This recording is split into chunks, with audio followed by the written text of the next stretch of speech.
بارك الله عماد فيك.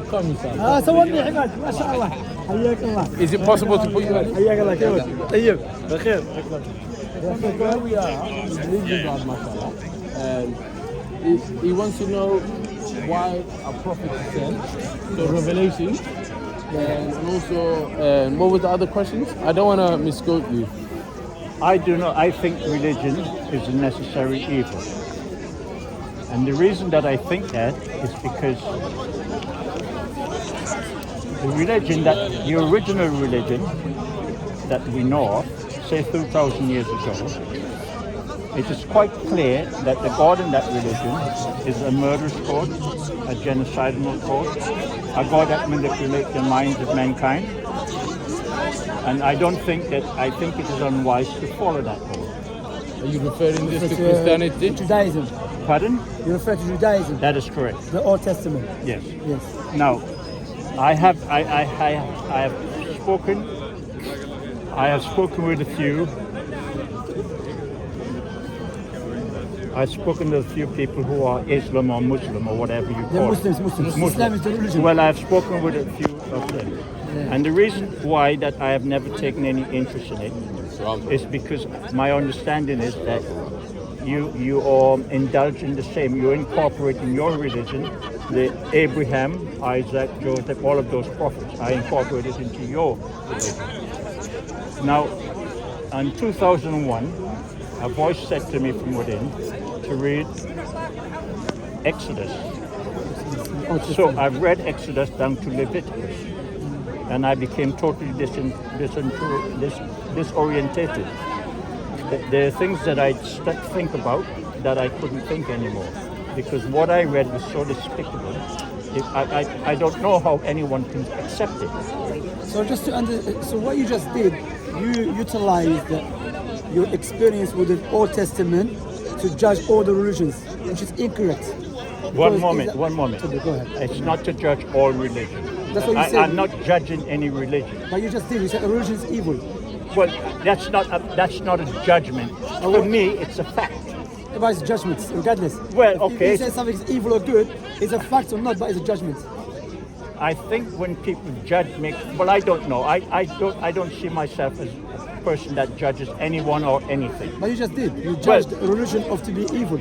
Well, Of being evil. that's how I perceive it to be. Yeah, you judged it. So If you're going to say kill every man, every woman, every child, we don't believe that, by the way. well, Islamically, we believe that's I'm wrong. just saying what I read. But what Whether you said- I don't believe anything. Okay, That's the first thing. Okay, I'll allow But you to speak, the- but if you listen to me carefully, what I said to you, I said what you said to me in the beginning, to remind you, you said you believe, or you said that religion is necessary evil, okay? And you said, so you generalize every religion, because you read something in the Old Testament which caused you to be traumatized, and so therefore you said all the religion is evil, and that is a judgment, no doubt about that. It's like someone, example of that, I'm Algerian, I'm from Algeria, North Africa, okay? Imagine I go do something evil to someone.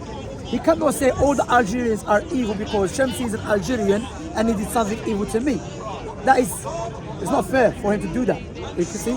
So if you come to Islam, we have many problems with the Old Testament. For example, killing children. In Islam does not allow it. Our Prophet Muhammad told us in the war, in the war, we're not allowed to kill children, we're not allowed to kill a woman, and we're not allowed to kill a man in his temple. For example, a Christian scholar, a Hindu scholar, a Jewish scholar, we're not allowed to go and kill him. Even the Buddhist. Even the Buddhist. Even the Buddhist. The Buddhist, yeah, any religious person, okay? And even a man without a weapon, okay? We're not allowed to do that. We're not even allowed to cut off the trees. That's the teaching of our Prophet Muhammad. So what I would say, alayhi salatu wasalam. So Old Testament, we don't trust everything in there, because the people that wrote the Old Testament, you can see they were evil. Even the way they speak about God, they made God seem like you said, an evil person, evil being. They just kill, destroy, murder. You don't accept that. You understand? But they did that under the orgies of God. They did that by God commanding them to do it. No, Allah already told us in Islam. I'm not talking about Allah now. No, but I believe Allah is the God of everyone. Oh, Allah is the God Yeah, for so everyone. we Okay. believe in the Old Testament. Well, the fact remains is that the problem that we have with religion, that I have with religion, is the coming of Jesus and John. Now, the teaching of Jesus and John, which contains 5 books in the Judaism faith. In that teaching, it contradicts everything that is said in the Old Testament. It tells you that Jesus tells us that the God, that the religious God of Abraham, etc., that he was a murderer and a liar from the beginning of time. Where does it say that in the Bible? By the way, I'm not Christian yet, even Christianity, but I've respect. Where does it say in the New Testament that Jesus or John said that the God is a murderer and is a liar? It said, I have a problem with that. I'll explain to you what the problem is. When I was told to read that, I read everything. What I read, I remember it all. But the difference is I didn't take the verses and the thing with me. I didn't take that. I just read it and that's it. No, it doesn't say that. It doesn't say that. In the New Testament, does not say God is a murderer, I liar. didn't say that in the New Testament. John. Jesus said that in the New Testament. Well, it's not a New Testament, really. Jesus is not in the Old Testament. The new, if you read the New Testament, what you will find is you'll find that the Old Testament, the original thing is incorporated into the New Testament. It speaks of the same Abraham and all those prophets. It speaks of that. So it's not really accurate. Jesus and John didn't come here to teach religion. They were never religious. They made an emphasis and they said, we came here to tell you the truth, and said that the truth shall set you free. For example, they both knew that they were going to create another religion that is called the New Testament. So what did he do? Christianity. Yes. So what did he do? He forewarned us before he left. He said to his apostles, you must not go to the land of Samaria. You must not go to the cities. You must only go to the house of Israel. And you must not take the house lost of the sheep of Israel. And you must not take any gifts. Now, how did Christianity? Who started Christianity? Paul. Christianity, Paul the apostles. They're the one that started. Yeah, Jesus never started. They were imposters, and I'll tell you why they were imposters. Who were imposters? Those who gave us Christianity. Yeah, no doubt. Yeah, Paul and John and Luke and Matthew. They were imposters. Okay. But the fact is that we were forewarned. Therefore, Jesus forewarned us about these people, false prophets, and those who will speak in the name of use the word the Christ with an S, plural Christ. Okay. That is why you get today. Everyone talks about Jesus, but he forewarned us about that. All he did, they told us that he's a virgin birth. He's not a virgin birth. Okay. Because Jesus himself told us on 5 occasions that he is from the seed of David. Yeah, okay, and when we go to the lineage of David, we have Joseph, which is the father, the biological father. But I don't understand. I'm trying to understand where you're coming from. I mean, you said you had a problem with religion. Then you start talking about the Old Testament. Now you start talking about the New Testament. And it's about Jesus and that. You remember I'm a Muslim, okay? And as for, there's many things you and I will agree on. Meaning that, for example, God telling people to kill babies and children, Islamically we don't agree with it, okay? So it's better off us. Islamic wouldn't do things like that. Of course, Prophet Muhammad told us clearly, explicitly in the war, you're not allowed to kill women. We're not allowed to kill children. We're not allowed to kill. In Islam, we are only allowed to fight against the combatants. Okay? As for the innocent people, even the non-Muslims, we're not allowed to touch them or to harm them. In the Quran, Allah told us clearly in Surah Al-Mumtahina, chapter Al-Mumtahina, لا ينهاكم الله عن الذين لم يقاتلوكم في الدين. Allah does not forbid you to deal justly and kindly with those who never fight you because of your religion. So Islam, alhamdulillah, is based upon justice. So there's no need for me and you to discuss about the New Testament because I'm not Christian. What I want to speak to you about, You believe in a creator, correct? The reason why we should speak about the Christian, I'll tell you why we should speak it. Because in your religion, Yeah. you have incorporated Christianity? you have incorporated The prophets. into your religion. Yeah, but the Prophet, in my religion, we refuse Let the him right. explain to you how Yeah, the prophet in our religion, because I think that's where the confusion is. We believe the way the prophets have been portrayed or propagated in the New Testament, the Old Testament, is the wrong way. For example, Prophet David in the Old Testament. We in the Old Testament teaches you that the Prophet David was a killer, murderer, someone who sets up his own friend to be killed for the sake to sleep with his wife, with the wife of his friend, this is picture when he perfect. saw her naked. I don't Yeah. believe that. I don't believe David had fornication. this is the best, I don't but believe you'll the never Prophet get that Lut figure. had a fornication with his own daughters. I don't believe that. Very So Quran portrays the prophets and the messengers in their best way. But you believe what is said in the Quran, what they say that your prophet says, but you don't believe what they say about their prophets. Why is that? Because, like you said, because when you look at the Old Testament, the New Testament cannot be trusted. One of the things that we have, The only reason that it cannot be trusted Yeah. is because it contradicts your teaching. not just about that, it contradicts which we know is something called universal knowledge. Universal knowledge, our sound reasoning, our natural inclination. Now, naturally, I know if someone comes to me now and he say, let's go kill a baby, when I say, why would I kill a baby for? He said, because his father did something to my father. I know that's wrong. You know, that's why Islam, one of the beauty of Islam goes in line with our natural inclination and our sound reasoning. Because the one who gave you that tools, or those tools, which is a sound reasoning and the natural inclination, is the same one who sent down the Islamic revelation. So tell me something then. This innate feeling that we have, that Yeah. we are created with, Yes, that allows us to be to use empathy, compassion, Yes. to understand, yes, to be kind to each other. yes, Just a second. Once we know that we have that within, yeah. why can't we live that life? Just a second. Why do we need religion? That's Why it. do we need a contradiction of it? And if you look at it, at religion, what you will find how they segregate our mind. That when we come here on a Sunday, we see the Christian speaking and we see the Muslim, and then you have this conflict of emotion. Yeah. Shouting and yelling and you're right, wrong, blah, blah, blah. I mean, Islam doesn't teach us that. Well, it doesn't matter what you teach us or not. I see it performed here. But you cannot judge Islam based upon people's action. I mean, I cannot judge your country based upon people's action. But to go back to your question, I'm not saying, I'm saying this is my experience here. Yeah, but- and my experience here is, I want to know is, can we as human beings, do you think we can exist without a revelation, with the knowing, to hell with the revelation, with the knowing that we have inside of us, that part of the Supreme Creator that we have within us, that part that gives us the quality that's a of good life. question. That's a good question. So the question you're asking, is it not sufficient for us to have our natural inclination and then just live with it? No, not. You know why? Because our natural inclination does not teach us in detail what is right, what is wrong.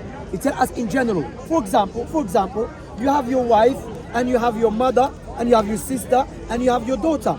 Now, your natural inclination cannot dictate to you which one has more right over you. Likewise, naturally, you know you should be grateful to someone who done something good to you. The one that, as for the Creator who created you, naturally, you said, you know what, I should be grateful to my Creator. But how? Not according to your feeling, according to my feeling. That's why, that's why, based upon the wisdom of the Creator sent the prophets and messengers to explain to us in detail that which we know in general, how to live our life. Because our natural inclination and our sound reasoning is limited. So therefore, the revelation is needed for us in order for us to live and have a life which pleases the Creator. And the example I always give, Pleases the Creator. yes, pleases the Creator. So in other words, you're saying that the Creator needs something from us. No, it doesn't need something from us. And I'll give you an example of that. Well, if he's pleased, if we have to do things that pleases him, Yeah. why do you think he needs anything? I'll tell you how. For example, now, if I saved you, imagine you're in a house and there's a fire in the house. You know, you are surrounded with a fire. You are about to be, you know, you try your best to to save yourself, and you couldn't, you gave up. I came and I saved your life. Would you thank me for saving your life? Well, I would thank you, of course, but it's not necessary for me to thank you. I'll tell you why it's not necessary. It's not necessary for you to thank me? No, it's not. For saving your life? No, he said, I will thank you. I but would it's not thank necessary. you. It is necessary for him to thank you. I mean, like any human being knows that. I would thank you. Yeah. But I don't consider it as necessary. What I consider as important is how you feel. And you would feel very good within of what you've done. One second. And it's better than pleasing the Creator. No, before, what about the Creator now? Any human being with a sound reasoning, he will tell you it is necessary, it's our nature to be grateful to someone who saved your life. Well, if I thank you, I'd be grateful, wouldn't I? That's what I'm saying. But if I said to you, But I'm saying it's not necessary. You have to allow me to finish. Because it's like if I give you something, You have to allow me to finish and my I point. need something in return. I give it to you free. You have to- I give it to you from my heart. I don't need anything You in have to allow me to return. finish. I mean, like you know what I would say to you? If you go outside the park, you will not say that. You are just saying this for the sake of argument. I have respect. Why do you think that? Because why? Any human being, I've been doing this for the last 15 years. I've been speaking to people from different backgrounds, and this is the first time I've heard someone say, it's not necessary for me to thank you for saving my life. It's not by necessity that if someone saved my life, I'm not going to, hear me out. I'm not just going to thank him. I will remember him all the time. Every time I remember this man saved what? Saved something that's so dear to me. I say, you know what? That guy saved my life. I thank him. The least I can do is thank him. I'll be very. Did I say I would thank him? You said you would, correct. No, but he said it's not necessary. But I said it's not necessary. Yeah. And But the you would reason have is a gap here. And the reason why it is not necessary, because if you are kind to me and done something to me, you understand me? I'll tell you what happens. You feel good within. That's the important thing. Yeah. How I feel does not matter. It's immaterial. We're asking you, generally speaking, if you got 9 out of 10 people, 99% of people, when you ask them, someone saved their life, they will tell you, I will be very thankful for that person. And it's necessary. Because one But I said. Yeah, we agree. You said that, I'm happy, but you keep saying it's not necessary. But it is necessary. I am different. But anyway, I am different. But I said sorry. Anyway, if I said to any person, don't thank me, they will say, no, Shamsi, you deserve to be thanked. You saved something so dear to me, even though I don't need your thank. Something that's not replaceable. Let alone the Creator, He owns you and everything. Yeah. Your own existence by His own virtue. That's right. You understand? So when the Creator wants you to thank Him and to worship Him, not because you are in need of worshiping the Creator. You understand? I am in need of worshiping the Creator. Well, if I feel the need that I should worship the Creator, then I would think that the Creator desired that, for me to think that. Yeah, the Creator wants. When I wake in the morning, yeah. I will put my hands wide apart. Yeah. I would look to the heavens, and I would say, "Thank you," silently within me. Yeah. Thank you for my existence. I So would not thanking the Creator. I would not say anything else. I would not pray to Him. I would not ask Him for But anything. this type of prayer, we say thank you. No. It's a type of prayer. That's an acknowledgement of my existence. Okay, how do you know the Creator wants you to do this for Him? Pardon? How do you know that the Creator wants you to wake up in the morning? You see, I never said that the Creator wanted me to do it. Okay. I said that I do it because one, I acknowledge the Creator. Okay. And I'm happy to exist. And He's therefore, asking you a different question. Look, he's asking you, what make you sure to do this? How do you know yourself that this is the right way to create and to be grateful to Creator? well, be grateful to I'm Him? not going to answer that. Why not? Because you can't accept it. We want to know your answer. We want to know. I said I would tell you because you cannot accept it. What I will tell you is this. I know there is a Creator. You understand? This is something that I know. And I know that, and I acknowledge that Creator, the gratitude of being here. I will not pray to the Creator. I do not believe the Creator wish anything from me. What does the prayer? I think that all that, pardon? When you thank Him, Yeah. that is a prayer too. That was an Oh, well, acknowledgement. if that's a prayer, then that's a prayer. prayer. I don't see it as a prayer. I see it as I acknowledging the existence of the Creator and that I'm grateful to be here. Okay, do you accept the Creator as the most wise? These are children these are questions that he asks children. Do I think the Creator is most wise? Do you accept that? Okay, the question that you should ask me is this. Do I think the Creator is good? No, before that. Just a second. You're not going to dictate to me. I am what telling you the I'm question asking. that you should ask No. me. I'm asking you, do you accept the Creator as the most wise?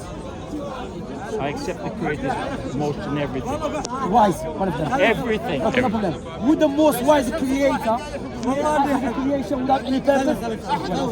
Would you accept that the most wise would create the creation with a purpose? Do you think that the most wise? No, Do I I'm think the asking. Creator created for a purpose? Yes. Well, I know what the purpose is. Okay. If you know your purpose, and if your purpose is different than my purpose, how do we know which purpose the Creator will create us for? If you say my purpose, what is your purpose? Go ahead. What is your purpose? My purpose? Yeah. Well, my purpose is to grow and to evolve. Okay. And the only way that I can do that is from experience. You see? So no, step by step. So the Creator created you for the purpose for you. Habibi, please. I'm not looking for you. You have the gem. So if for the sake of, so the Creator created you with a purpose. So therefore, who knows the purpose? The Creator as well, yes? But I've just told you that. I just told you the Creator know all there is to No know. problem. So how do you know the purpose that Creator created you is just for you just to grow? How do you? Did you speak to the Creator? That He told you that He created you for the purpose just to grow? You're not ready for those answers. Yeah, I am ready. I was born ready. No, you're not. I was born ready. No, you're not. I am alive. Well, you're speaking to me, and I can mold it, and I can tell the level from which you speak. No, I was born ready. So, can you answer me out of respect, Uncle, please? Pardon? Can you answer me, Uncle, please, out of respect? How do you know? Because you just accepted that the Creator created us for a purpose. So therefore, the Creator's purpose to me and to you, or to you, is known. How did you know that the Creator created for the purpose just for you to grow and evolve? Experience. That's not so. If someone says to you, he experienced that he's the reason God created him, the purpose God created him, just to rape women, would you accept that from him? Well, one thing, one sees the Creator. I don't think one would own think it's abusing the creative creation, isn't No, it? but he's gonna say I'm not abusing. So I I'm don't. enjoying. Well, yes, but you see, what we do is we have a way of judging people. We do not know. For example, when I was born, I knew absolutely nothing. That's right. But in spirit form, I knew all there is to know. In the spirit form, you knew what? In spirit form. Yeah. You see, you probably see yourself simply as flesh and blood. No, as a soul, I have a soul too. Islamically, we have a soul. We yes, have a you- soul and we have a nafs. And what is the soul? How do you That's a good question. Allah said in the Quran, "Ilmuha inda Rabbi." The knowledge of it is with Allah. We don't know the reality of the soul. Well, the soul is the equivalent part of the Creator. It's Equivalent part of the Creator. Yes, Where do it's you get the that part- from? from Mohammed. No, I have respect. You can't just smoke him because It's what you the just part- doing. I have it's respect. the I have part- respect, Uncle. What are you it's the doing? part- No, I have respect, Uncle. What are you doing? You just speaking based upon what the recent experience, and experience is not objective; it's subjective. Correct?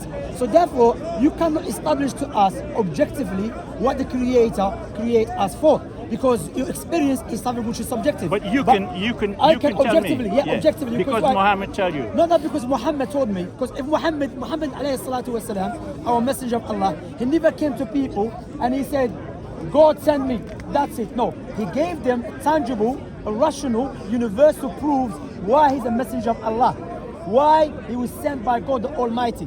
One of the proof, which is a prophecy, which is so powerful, everyone can see it. One of the prophecy in the Quran, Allah said, Allah will make Islam spread, even if the disbelievers dislike it. We know now there is a huge war against Islam, especially in the Western world, on the mainstream media. There is a huge war against Islam. But the fastest growing religion on the face of the earth is Islam. Even though we know the Muslim countries are weak, who's doing the job? Allah. And Allah mentioned it in the Quran 1,400 years ago. So how a man that existed 1,400 years ago in the middle of desert, who couldn't read and write, and he had a few followers, and his followers, they were scared for their lives. He was telling them that Islam, the religion that he came with, it will go around the world and it will overpower everything. And that's what's happening now and what happened in the past. This man cannot be a normal man. Okay. What did you go and said? Well, I agree with you. That's objective, no? If That's that's what objective. if that's what you But- accept, if that's your version. But that's objective, like the brother said. Well, whatever it is, it's what you believe, and I respect what you believe.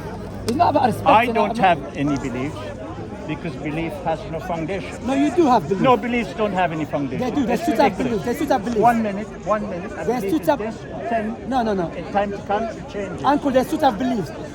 Even in English language, if you go to English dictionary, the term belief sometimes is used for a lack of certainty or knowledge. But the belief that the Muslims we use is based upon knowledge and certainty. So as a Muslim, when I say I believe, mean I know and I'm certain. Well, then why don't you use the word I know? Why don't you? Because I know there's a combined certainty. But when I say I believe, include knowledge and certainty. It does. Yes. Well, if you were to say, Vernon, my name is Vernon, and if you say, Vernon, I know this, I would consider it to be a certain thing. No, sometimes you know something, but you're not certain. Like I know I left my daughter at home, but I am certain she's still at home. You see? But when I say I believe me, I know and I'm certain. And I could what we say to you, I have respect, you seem a nice person. But what we say, live experience of the Old Testament and so on. What you have to understand, no doubt, every part of your body has a purpose. You has a purpose. What I know is that we are conditioned to believe. We are locked into systems of belief. That belief. What do you mean we're conditioned to believe? We're conditioned to believe. What do you mean by that? Well, for example, we just discussed your religion and we discussed the Christian religion, and there are things in the Christian religion that you don't accept. You don't believe. That's what I mean. You You know, understand Uncle, me? I always say to you, logic dictates. And You know, you logic. cannot tell me that you're not aware that we've always been lied to. No, not us. Muslims, alhamdulillah, Islam is the truth. I mean, there is some Muslim scholars. Well, Rupert Murdoch is a Muslim. Huh? Did you know that? Rupert Murdoch is Muslim. No, I know he's Jewish, but Why do you say that then? Why is a Muslim then? Why do you say that then? Uncle, come on, be honest, man. Be sincere, because you know what we say to you. Look, Allah in the Quran mentioned.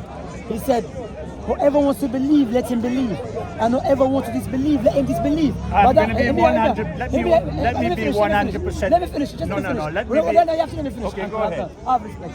Here, when Allah said, "Whoever wants to believe, let him believe. Whoever wants to disbelieve, let him disbelieve." Here Allah is not encouraging disbelief. Here Allah subhanahu wa ta'ala mentioned in the Quran, if you disbelieve, the outcome of that, because disbelief in God and the Prophet Muhammad and the prophets and messengers, it boils down to arrogance. And the destiny of the arrogant ones is the hellfire forever. So save yourself before it's too late. Either you're going to be in paradise eternal, you know, or you're going to be in the hellfire forever. And Islam, it goes along with the sound reasoning. That be grateful to your Creator and understand what the Creator's purpose for us to create us, because He already taught us through His prophets and messengers, not through your experience or my experience, because your experience and my experience are subjective. And the logic dictates the most wise. He has a problem with the Old Testament.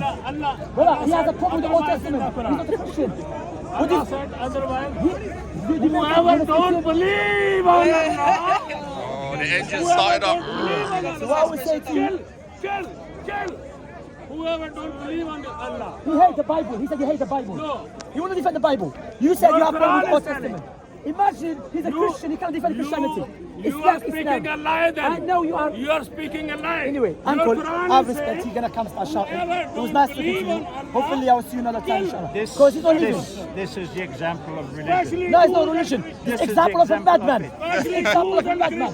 He's a great example of a Because madman. He's religious. My brothers Jews here are and Muslims. Christians. No one is shouting, screaming. He comes, starts screaming like a You motorbike. are speaking a lie here. You are speaking a lie. You said Quran says this. What did I say? What I did want say? to- what I want- What did I say? What I want What to did I know. say? You said Allah says that you Listen, don't what I believe. want to know is why you responding to him. That's a good thing. Because why sometimes You're giving him power. No, Your you're right, Quran said 100%. differently. And I appreciate what you just said. Thank you for reminding me. Because I'm a human being, sometimes I forget. But the problem is right next to my ear. I can't take it. I feel like a motorbike. You know, but anyway, what I will say to you, inshallah, hopefully, I will see you another time, inshallah. Were you from America? No, I was born in the West Indies. West Indies, where about, if you don't mind? St. Vincent, and then I went to Barbados, and then I came here. My wife's from St. Lucia. St. Lucia? Yes. Yeah, I spent 2 days there. I was terrified. I heard some funny stories. Yes, in St. Lucia. Yeah.